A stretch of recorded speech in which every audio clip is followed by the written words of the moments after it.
चलिए विजय कौशिक के बाद में चलता हूं। विजय कौशिक जी, कभी आजादी के देश विरोधी नारे, कभी महिषासुर बलिदान दिवस, कभी अफजल गुरु की बरसी, कभी भारत तेरे टुकड़े होंगे जैसे नारे, और अब नॉनवेज पर बवाल। बार बार जेएनयू का माहौल खराब करने की कोशिश कौन कर रहा है? क्या एक विचारधारा के, कथित विचारधारा के लोग हैं जो जेएनयू का नाम बदनाम करने की कोशिश कर रहे हैं?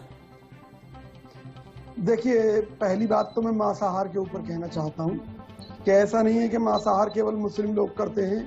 हाँ। हिंदुओं के भी कई वर्ग हैं जो मांसाहार के शौकीन हैं। इस मामले में कांग्रेस पार्टी की तरफ से मैं स्पष्ट रूप से कहना चाहता हूं कि भारतीय संस्कृति जो है उसके मुताबिक ये शिक्षा के मंदिर हैं, चाहे वो स्कूल हैं चाहे कॉलेज हैं। तो मेरा ये मानना है कि मांसाहार पर प्रतिबंध होना चाहिए। ठीक है, पूरे देश भर के जितने भी स्कूल हैं कॉलेज हैं वहाँ पर मांसाहार।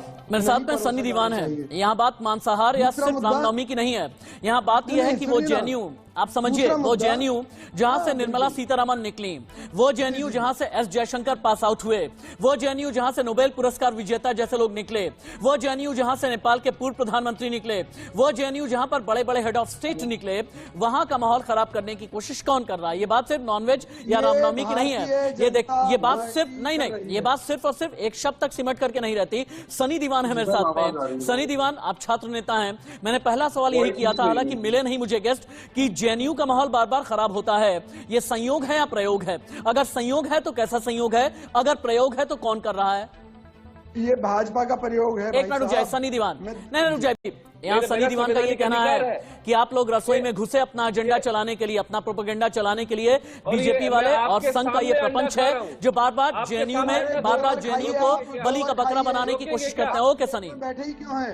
रोकेंगे क्या? खा रहा हूं। विक्रम बिधूड़ी बोलेंगे। अरे आपके सामने खा रहा हूँ, रोकेंगे क्या? मैं कह रहा हूँ गोबर खाइए ना। विक्रम बिधूड़ी वर्सेस सनी दीवान, विक्रम बिधूड़ी वर्सेस सनी दीवान। ठीक है, आप हिंदुस्तान में रहने के लिए नहीं बने, जाइए वहाँ पर।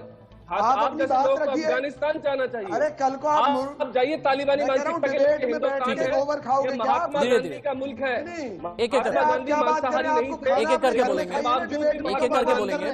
महात्मा गांधी सैयद जवाद कुछ कहना चाहते हैं क्या? सैयद जवाद आप कुछ कहना चाहते हैं? सैयद जवाद कुछ कहना चाहते हैं तो बोले।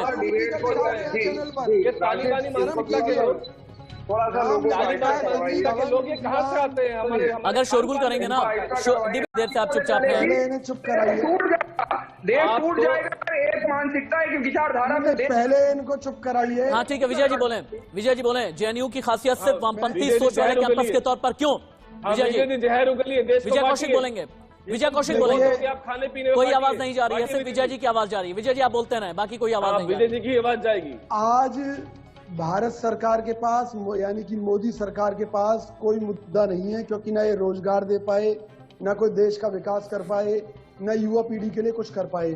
ठीक है, अब ये जो जेएनयू है इसको राजनीति का अखाड़ा बनाकर, जहां से कभी अर्थशास्त्री जैसे लोग निकलते थे और बड़े बड़े पॉलिटिशियंस निकलते थे, आने वाले समय में वहां से दंगा ही निकलेंगे। इस तरह का माहौल भारतीय जनता पार्टी क्रिएट करना चाहती है देश में। हिंदू मुस्लिम के अलावा कोई दूसरा मुद्दा नहीं है। और मैं ये कहता हूँ नॉनवेज खाना गलत है। मैं तो छात्रावासों में इसके विरोध में बोल रहा हूँ कांग्रेस पार्टी की तरफ से कि शिक्षा के मंदिरों में नॉनवेज होना चाहिए। आप कांग्रेस पार्टी को, लेकिन क्या होगा ना विजय कौशिक जी, शिक्षा के मंदिर में शिक्षा की बात नहीं होती। जब विद्यार्थी क्रांतिकारी बनने लगे और क्रांतिकारी बन के लिख के रहेंगे आजादी करने लगे, तो ये लिख के रहेंगे आजादी वाली जो जमात होती है ना, बड़ी खतरनाक होती है। इसी लिख के रहेंगे आजादी वाली जमात की आगे हम बातचीत करेंगे। वक्त हेडलाइंस का हो चला है, हेडलाइंस के बाद लौट करके आएंगे। तो विजय कौशिक जी, मेरे हाथ में 2016 का सामना का एक संपादकीय है महाराष्ट्र में जो लिखा गया, शिवसेना वाला जो मुखपत्र है सामना, इसमें लिखा जाता है पाकिस्तानी और चीनी एजेंट्स का गढ़ बन गया है जेएनयू कैंपस। क्या ये बात सच है विजय कौशिक जी? क्या पाकिस्तानी और चीनी एजेंट्स का गढ़ है जेएनयू? देखिए, अगर ये चीनी और पाकिस्तानी एजेंटों का गढ़ है तो भारत सरकार कहां डूब कर मर गई है? भारत सरकार की जो आईबी है, सीबीआई है और दुनिया भर की जांच एजेंसियां कहां सो रही हैं? ये किसी भारत सरकार के ऊपर मार्क है, पहली बात। दूसरी बात, जहां पर पढ़ाई होनी चाहिए, अगर आज वहां राजनीति हो रही है, वहां दंगे फसाद हो रहे हैं, तो मेरा तो ये मानना है कि ऐसी यूनिवर्सिटीज को बंद कर दे सरकार, या फिर अपनी जो सोच है उसके चलते राजनीति का अखाड़ा में बना है। निर्मला सीतारमन जी इस देश को मुद्दों से भटकाना चाहती है और हमें पता है निर्मला सीतारमन निकली हैं, एस जयशंकर यहाँ के पास आउट हैं, नेपाल के पूर्व पीएम बाबूराम भट्टाराई यहाँ से